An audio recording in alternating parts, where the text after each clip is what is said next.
You're watching If You Only Knew. Brian Peppers.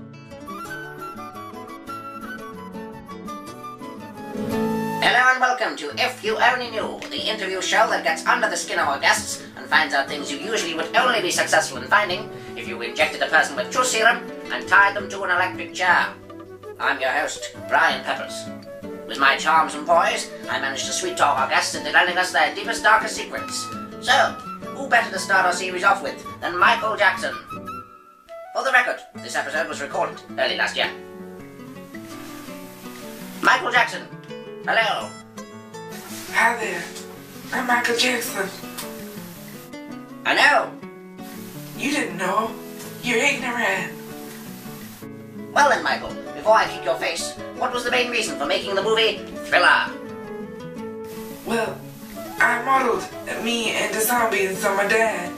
He's a funny looking person, you know. That's not nice, Michael.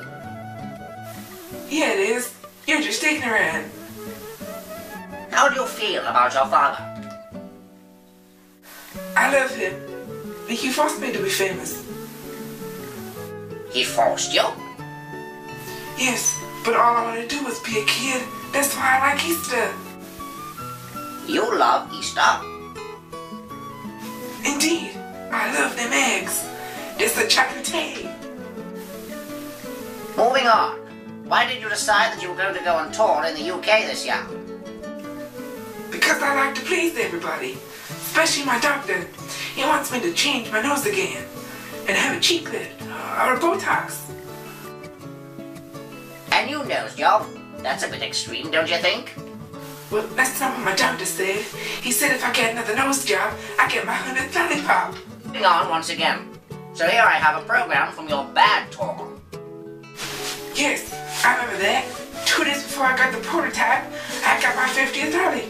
Oh, yes sir, Mr. Brian P. Hey, give me a look at that.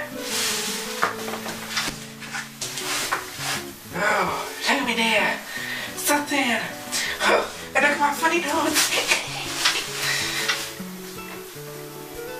Well, Michael, how did you choreograph and write Bad?